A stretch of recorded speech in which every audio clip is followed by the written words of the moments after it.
Good evening and a very warm welcome to the first ever King Yoga experience broadcast live online from the Etherious Temple in London.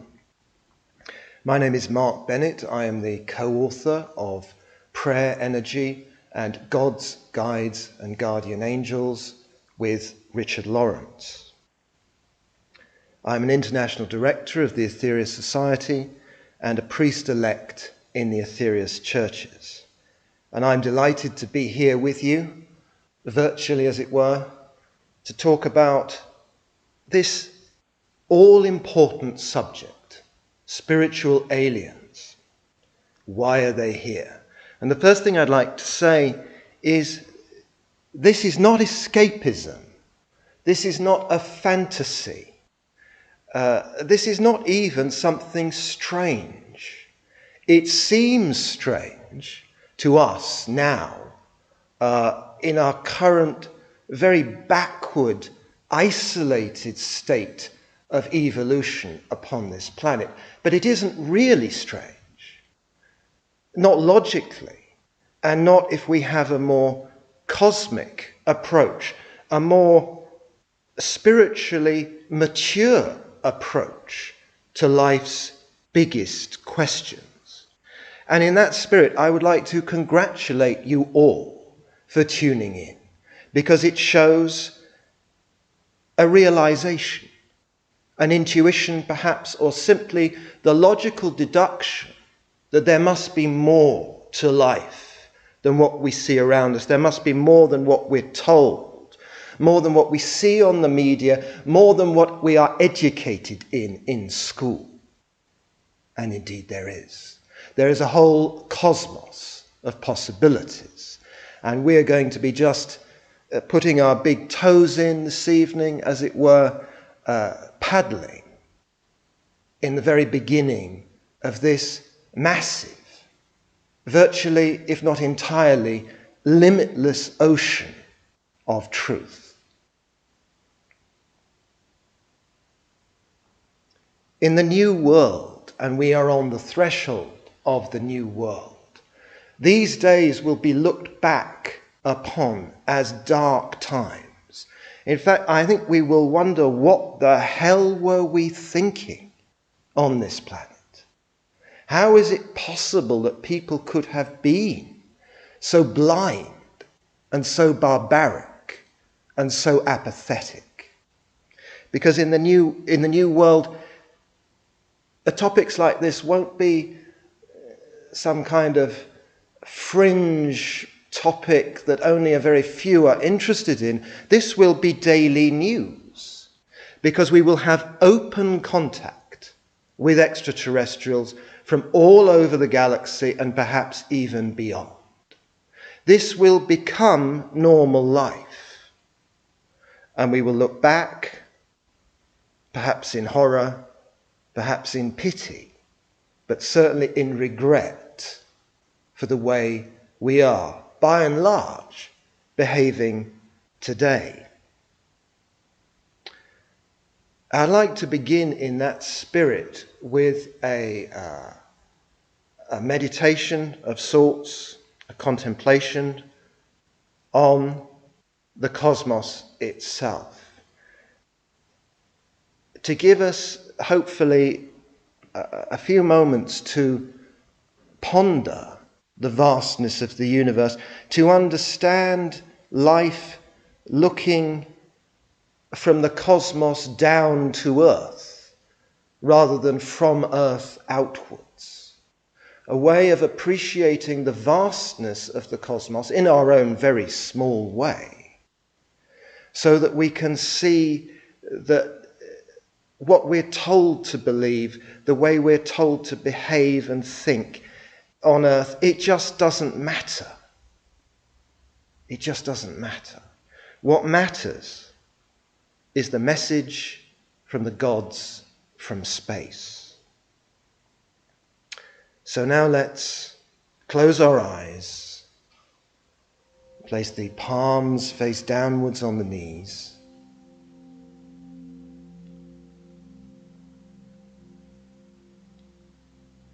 as we sit with the back straight,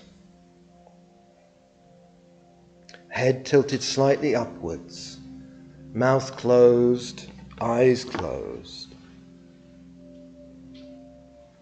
breathing deeply and evenly through the nostrils, trying to fill the whole of the lungs on the in-breath and fully empty the lungs on the out-breath.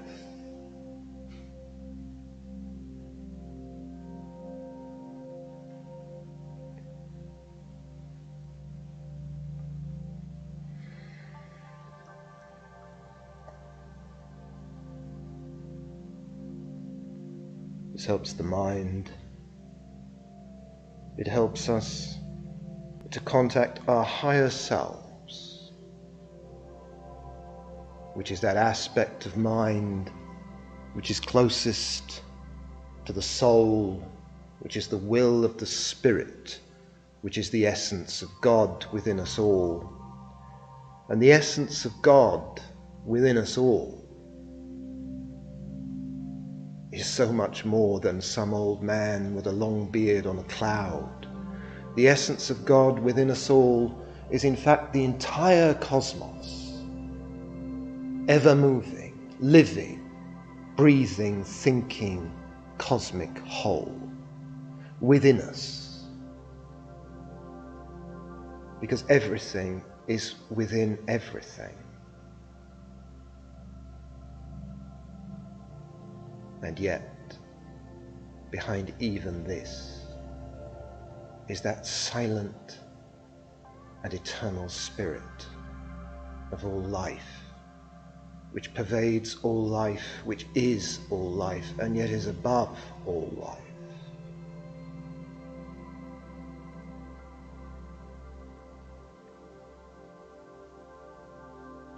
Let us now think outwards from our earth, from our small, beautiful planet, outwards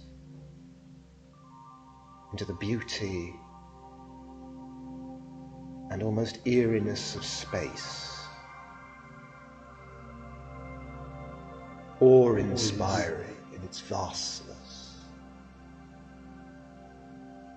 distances we cannot conceive of, vast powers of creation and destruction all around us. Let's think beyond the solar system even, to neighbouring systems. What might planets be like there? What might life be like there if there is life there? Let's think of stars, which are of course suns. Some of them incomparably larger than our own. Mystery upon mystery, vastness upon vastness.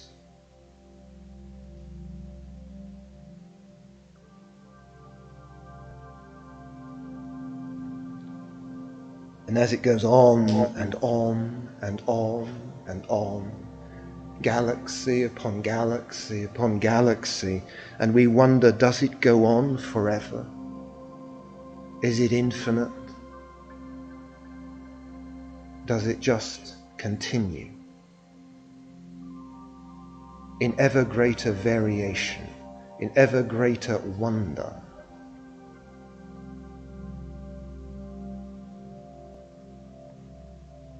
And let us now think what this is. It was all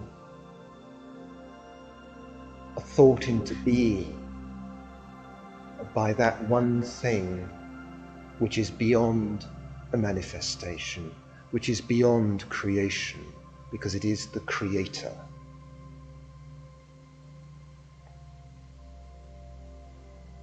People ask, what made God? Where does God come from? And the answer is that nothing made God, and God didn't come from anywhere. That is what God is. That is the definition of God. God is as it were, the end of the line of all understanding of creation. It all goes back to that one unfathomable principle.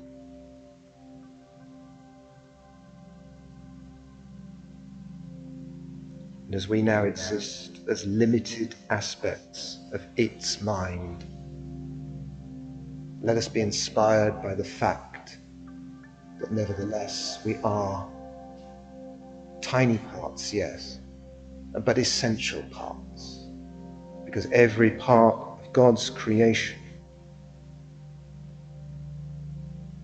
is essential to the ultimate, total, cosmic plan.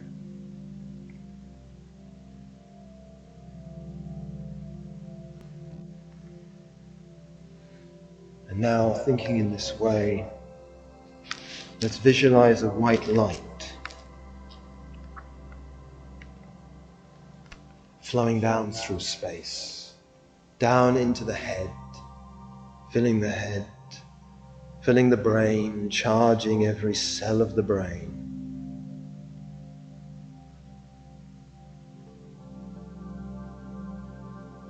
Flowing down through the neck, the shoulders, chest, and out into the heart chakra, which is a few inches in front of the physical breastbone. Let's think it down once again, and this time down through the arms and into the palms. Let's focus on that visualization for a few moments of this light flowing down, charging us up.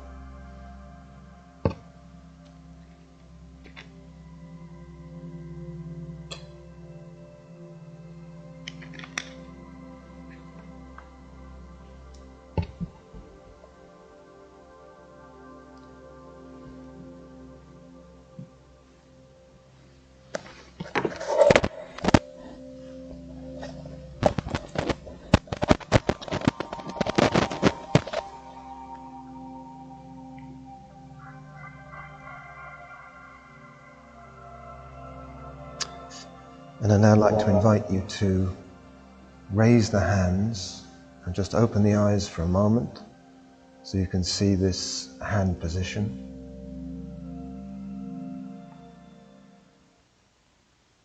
Fingers together, palms facing outwards, eyes closed. Now let's fade back to the cosmos.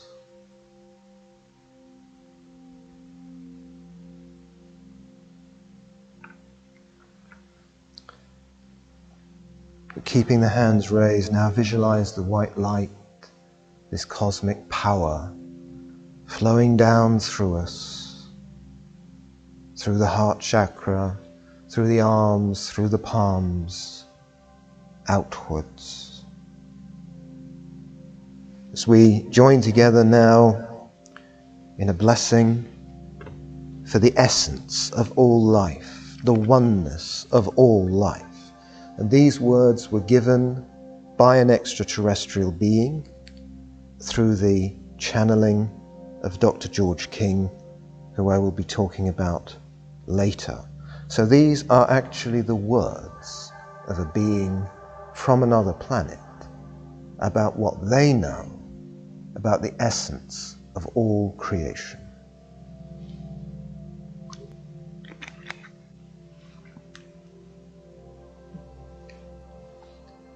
Blessed is the Absolute, in all its terrible glory, in all its silent immobility, in all its ever-moving manifestation, in all its silent, yet complete consciousness. Greater than all the worlds is this, for it contains them. Greater than all the suns is this, for these are the centers of its wondrous body.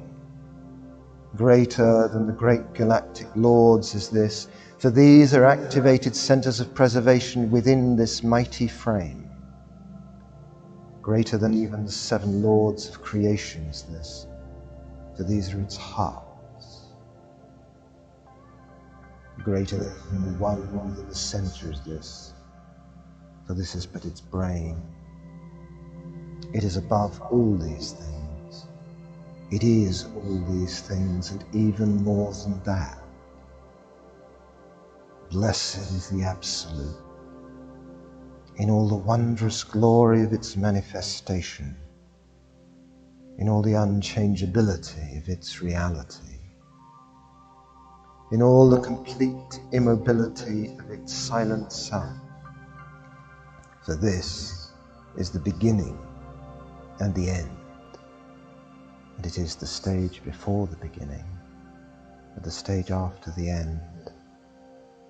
There is nothing in all the worlds outside of this, for this is all in all and all in all that.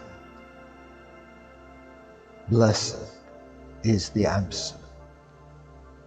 Not even the supreme lords of all creation could do justice to the picturization of the magnificence of this, for it is the former of the great cause, which coming before potential, these ones can use. It is the I am within man. It is the life within all things. It is the rain. It is the drought. It is the gentle breeze of summertime. It is the mighty wind across the seas. It is the seas. It is the emptiness of space. It is the fullness contained within space. It is the worlds. It is ever and forever and forever. It is infinity. And yet it is more than this, for it is behind even these things. This, O adorable children, is the God. This is the God which cannot ever be limited by man or God-man. This thing, this all things, is now blessed. Now let's lower the hands and take a few more deep breaths as we contemplate this great vastness, this cosmic whole.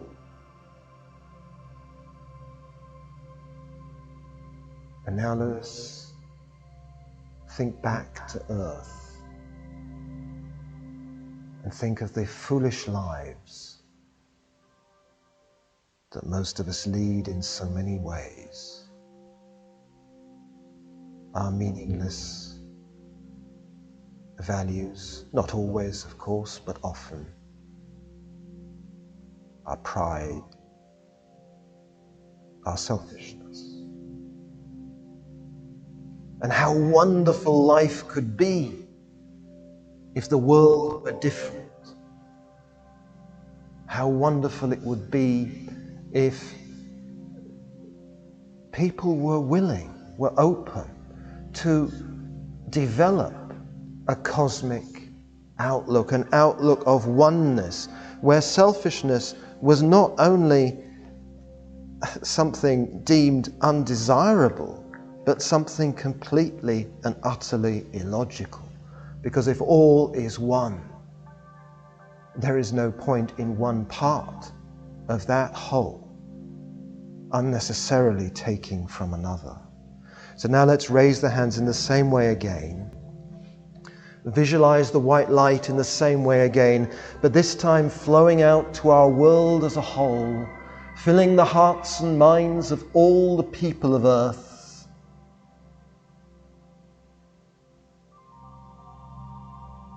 That they may be inspired to go within and contact their own higher selves. That they may be inspired to discover and manifest their own true spiritual destiny as parts of a new age, a cosmic age of oneness,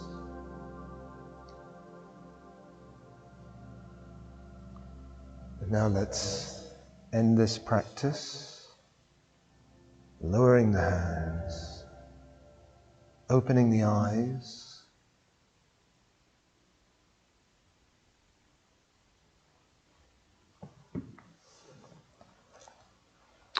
well, thank you to those of you who joined in with that. I see that we're getting quite a few comments already. Just checking here on the phone in the live chat. So please do feel free at any time to make a comment in the live chat or to ask a question, which we may ask during the course of answer during the course of the evening. We may answer in the Q&A.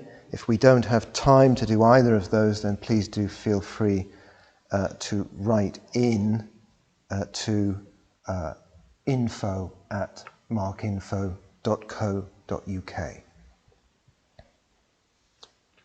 So, spiritual aliens, why are they here? Well, before we discuss exactly why they're here, let's talk about who they are. There are many races throughout the galaxy and beyond. And there are some that are more advanced than we are on Earth, some that are less advanced, and some that are about the same. There are some that are good and some that are bad, to put it in very simple terms, and some that are kind of in the middle.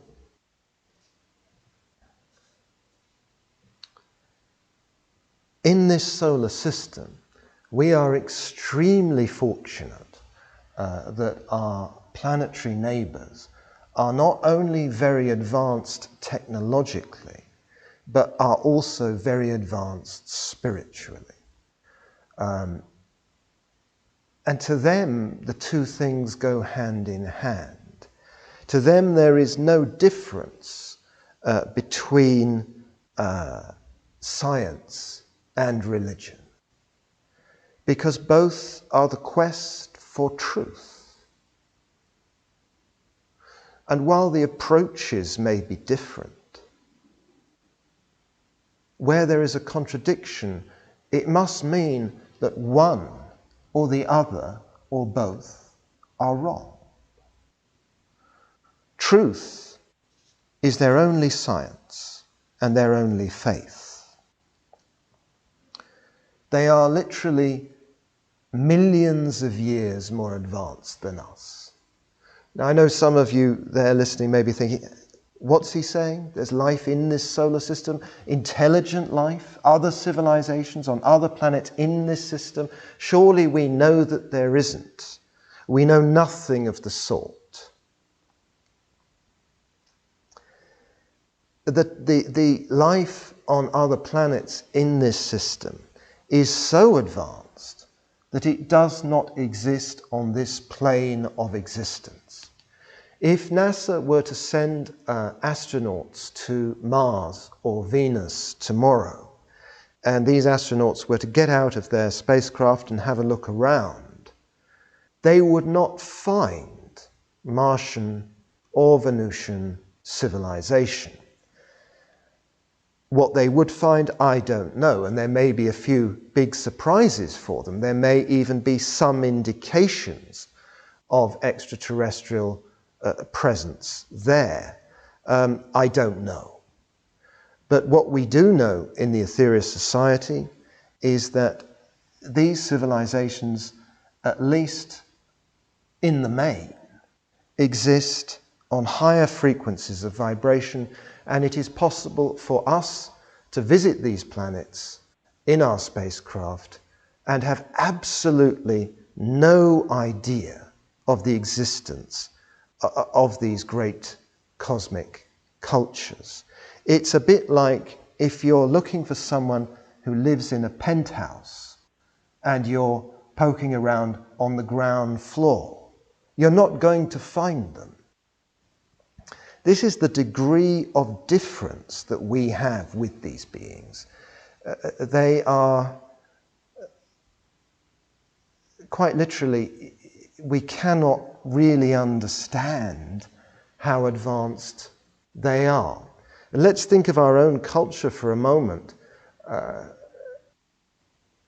Of course, history gets a bit hazy when you start going back a few thousand years, but basically, our modern so-called civilization is the result of what? Just a few thousand years. Imagine a whole united planetary culture that had had millions of years to advance.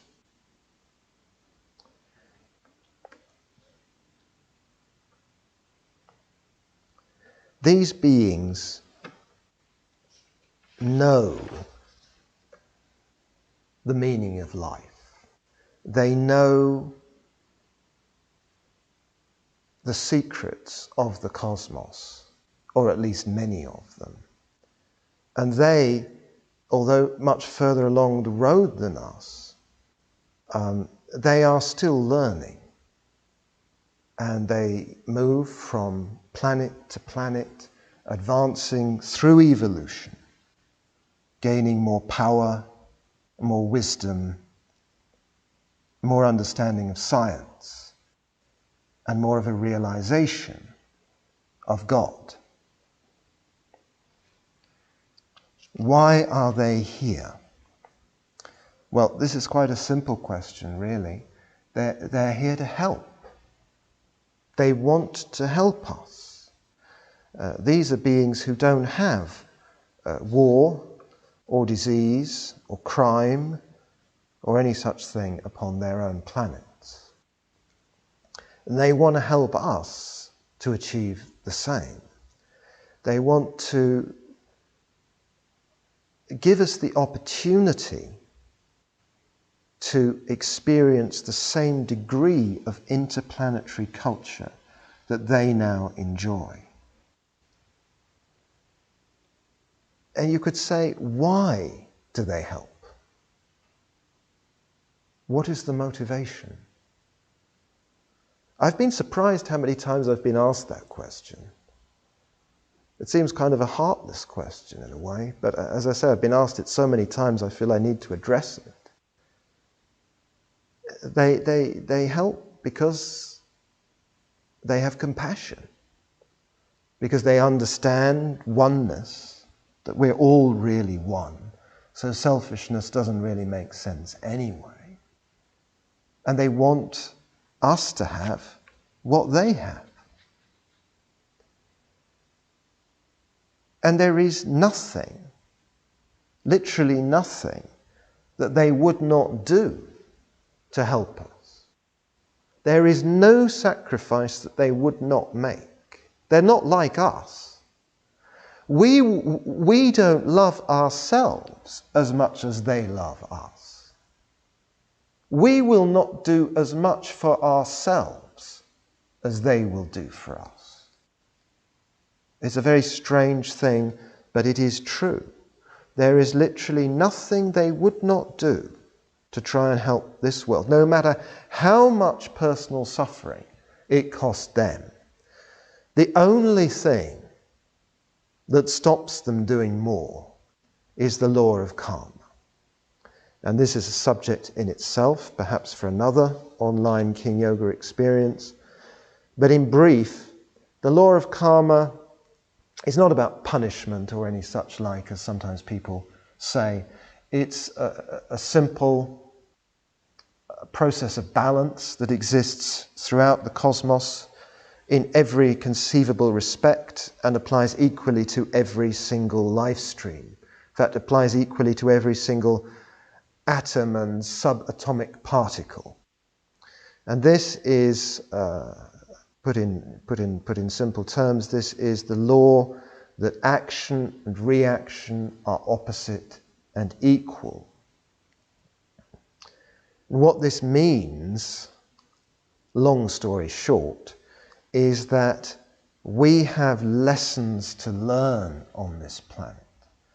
And if we have all our problems solved for us by these beings, they could solve all our problems.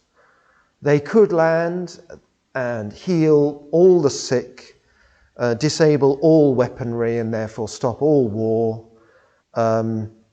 or virtually so, and so on. There's virtually no limit to what they could do in terms of their technology. But if they did, we wouldn't learn to do things for ourselves.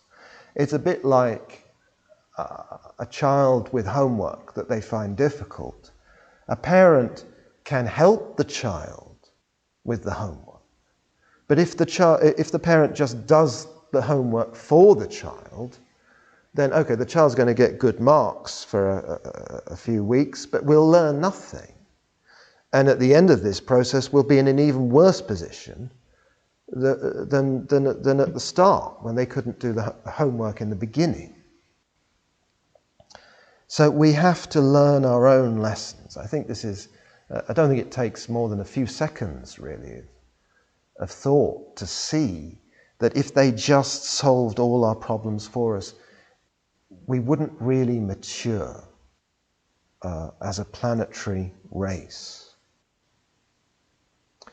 So what are the kind of things that they do? How do they help us? Well, one way they help us is by radiating spiritual energy to Earth, which helps to raise consciousness. And we can see here in this depiction, which is just some artist's idea of it, just to give us some little conception of this great spacecraft, a great temple of light floating in the heavens, as it were, radiating light down to Earth, light that raises consciousness. And this is the key to change on this earth. Consciousness. If you think about virtually all the problems, if not all the problems on earth, it boils down to people doing bad things. Why do people do bad things? Because they think bad things. Why do people think bad things? Because of their state of consciousness. We all think bad things from time to time, and we all do things we regret from time to time. What we need to do is to make the effort to raise our own consciousness with the help of this energy given to us by these beings from other planets. Another aspect of their work for mankind is karma. You cannot change another person's karma directly, but you can help another person's karma in another way. And as I say, this really is a whole other subject for another event. But in short, if our karma is such that a great catastrophe is due, it may be possible, karmically, according to the karmic law, for these beings to take that karmic pressure upon themselves for a time, giving us the opportunity to advance a bit more so that we will be more prepared to deal with that karma at a later date.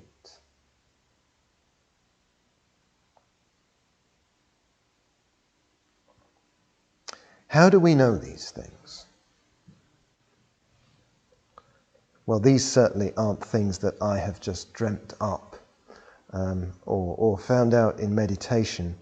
It will be many, many lives before someone like me would have the ability to know these things, which is why we have been given this information in a very straightforward way by one of the greatest contactees the world has ever known, and that is Dr. George King.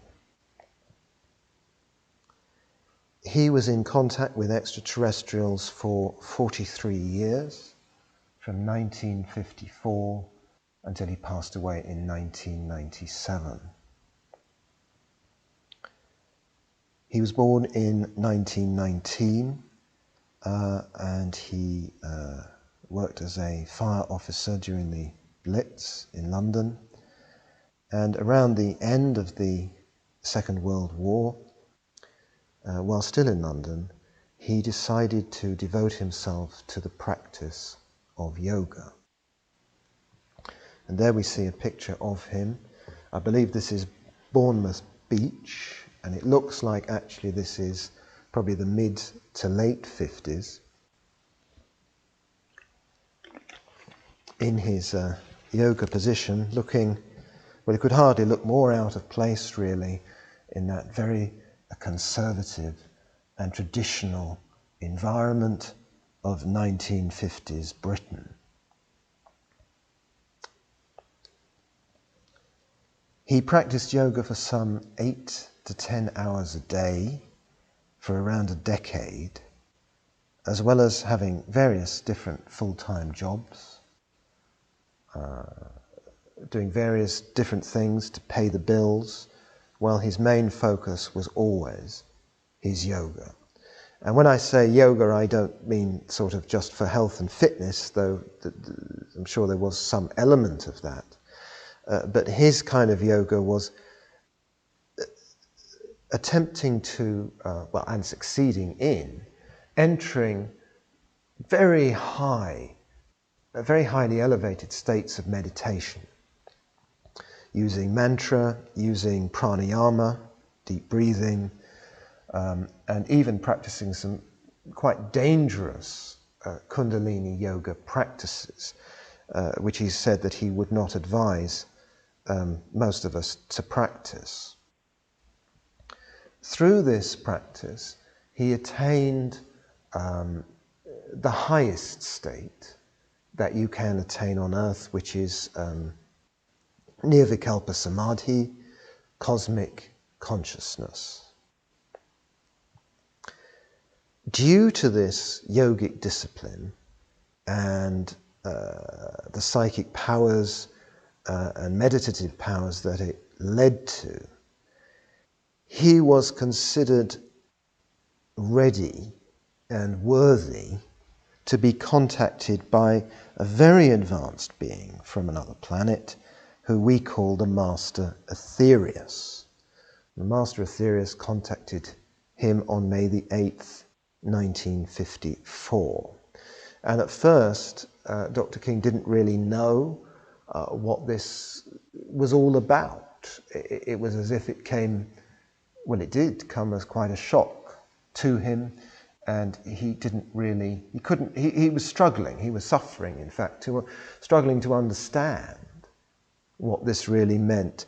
All he knew was that it was something very, very important.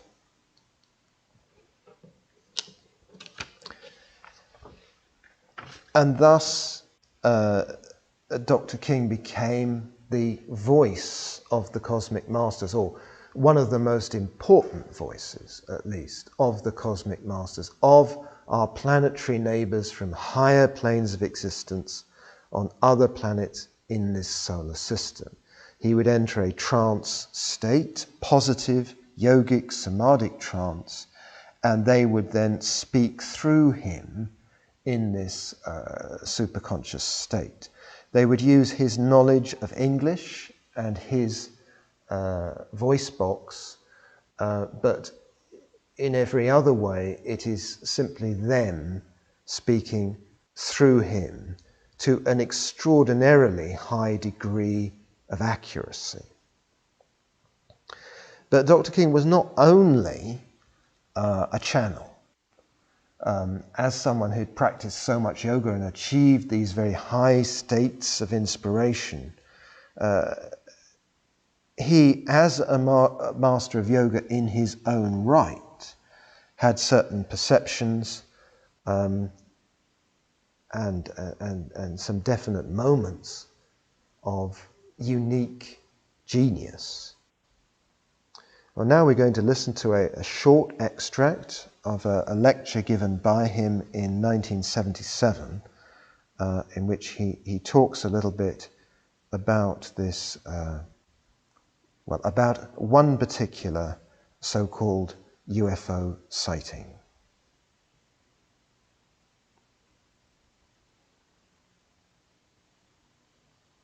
Ladies and gentlemen, there is no doubt that flying saucers do exist, and most of them have been observing us for quite some time, some of them for thousands of years.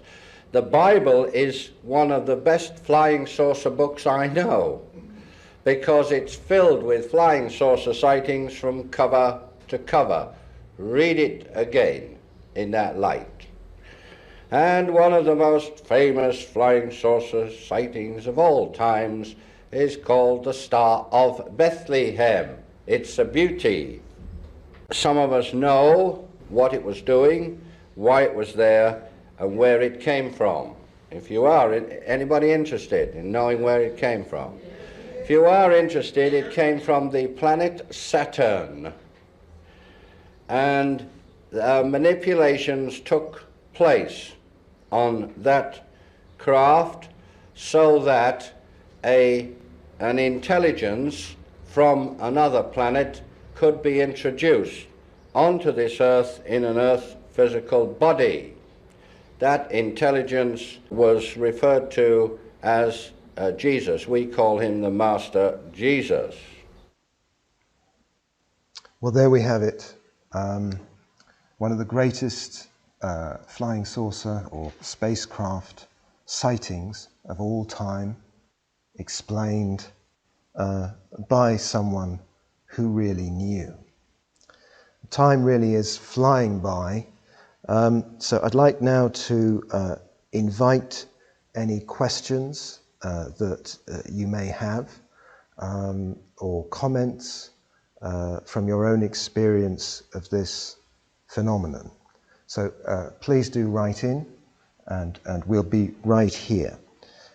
In the meantime, let us close this section with a 4-minute extract of Dr. King entering a trance state and allowing the Master Etherious to speak through him.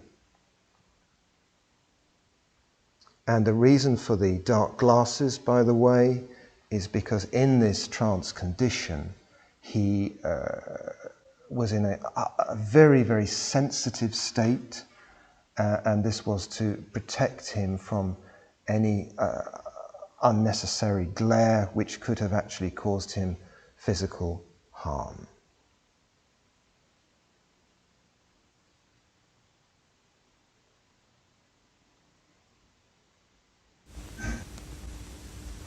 Good evening. Good evening. My dear friend. Your name is? I am known as Etherious. Where do you come from? The planet Venus. Where are you speaking from now? I am sorry, my dear friend, I cannot answer that question for you. I had wondered simply whether you were in a vehicle of some kind, a spaceship described by Mr. King when he was talking to me, or whether you were in your normal abode. But you can't tell me that? No. You do travel, normally, in what Mr. King has described as flying saucers when you move about space, do you? Yes, that is quite correct. We have indeed been visiting this Earth of yours for some 18 million of your Earth years. And when you come here, what is your purpose in coming? At the moment, Earth, as you call it, faces a certain situation. The situation can be described as rather a dangerous one. You are liable to upset the balance of your earth through, number one, atomic experimentation, and number two, your deviation from the spiritual laws. And your visits are designed to warn us against this? Yes. Can anybody see flying saucers when they arrive? Oh, yes. The vehicles that you call flying saucers are quite physical.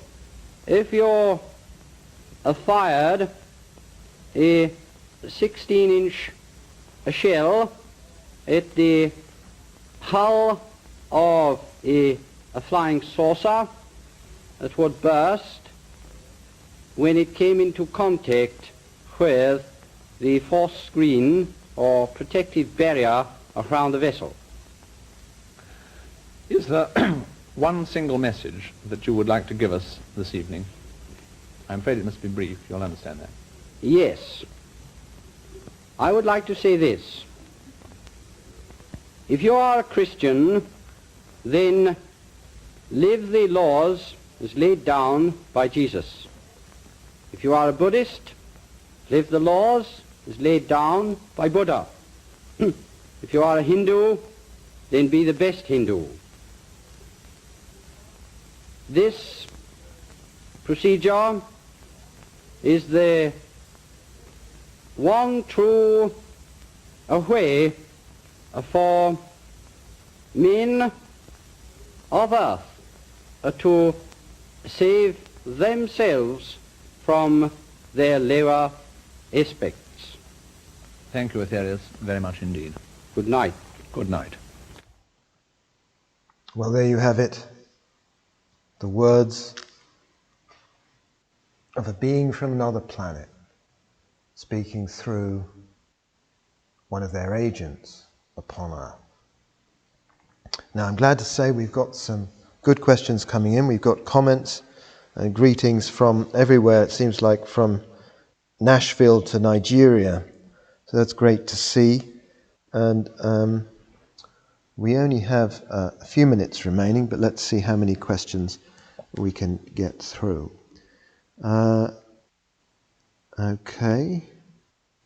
We've got this question. My PUBG diary, Finax. Does higher consciousness always recognize lower consciousness, or is everyone kind of focused in on his level? Well, I think that a being that is capable of higher consciousness will always be aware of lower consciousness, yes. So a great master will, being a great master is mastering consciousness. So they won't just have mastered their own consciousness, they'll have mastered the concept of consciousness. So they will definitely, a great master, even if it's an earth master, never mind the powers of a cosmic master, they will certainly understand lower consciousness, and they will be doing everything that they can to try and help those with lower consciousness, people like us, to rise. And they will have various strategies for doing that. But people of lower consciousness do not always have awareness of people of higher consciousness. We've seen this really time and time again on this planet. When a great master walks among us, how many people really recognize him or her? Very, very few. And that was certainly the case with Dr. King, and it's been the case with every single one. Later, many years after they've passed on, then sometimes humanity gets its act together to some degree or another and starts to revere these people. And that's good, but it's at the same time it's a little too late. So let's see what other questions we've got. Katie, on the threshold of the new world, which will be very different to the world now, given all the challenges humanity is facing, how will we reach this threshold? How will we attain the new world? Well, it's a massive subject, and yet in essence the answer is very simple. We will attain the new world by contacting our higher selves, going within, being less selfish, and devoting ourselves in selfless service to others, and by following the teachings of the Cosmic Masters. And there are so many teachings given, not just through the Etherious Society. The Etherious Society is not the only vehicle of truth, and certainly not the only vehicle of service on this earth. There are many paths to God. There are many teachings that have been given by many different masters, some from other planets, some not. But it's quite simple, really. It doesn't take a great spiritual genius to see that if we carry on as we are, it can't lead to a good place. Whereas if we change, we could literally create heaven on earth. So let's see what we have next. Flippy neck. Terrestrial science now tells us there are indications of life in the cloud layers of Venus. Whatever next, you may wonder. Well, I have no idea if there are indications of life, or if there is life in the cloud layers of this plane of Venus. There may be, there may not be. I simply do not know. But we do know, and we have been told right from the 1950s by the Master Etherious, that the culture on Venus has, I think the words he uses are, paraphrasing slightly maybe, we have grown beyond your earth and moved on to a higher material plane. So interesting use of language there, a higher material plane. So the plane exists above what we know on this earth in our everyday lives, but it is still physical. It is a material plane. It's just a different frequency of physicality. What do we have next? I think we probably have time for one more. How old do these beings live to be? I believe there is some communication where we're told that generally in this solar system on, I forget if it's Mars or Venus or both, it's something like in the region of 4,000 years. That kind of a figure anyway, I forget exactly. But it's kind of, in a sense, the question is, it's a good question, don't get me wrong, but to them it's kind of meaningless because when they die, they don't really die, they just change their body. And unlike us, when we die, generally speaking, we forget everything when we're reborn, but they don't. To them, it's simply a process of changing the body, and they retain full adult, above adult consciousness. So now we have to draw to a close, I'm afraid. So it's been a great pleasure to share these wonderful truths with you this evening, and I wish all of you the very best possible journey through cosmic experience to cosmic truth.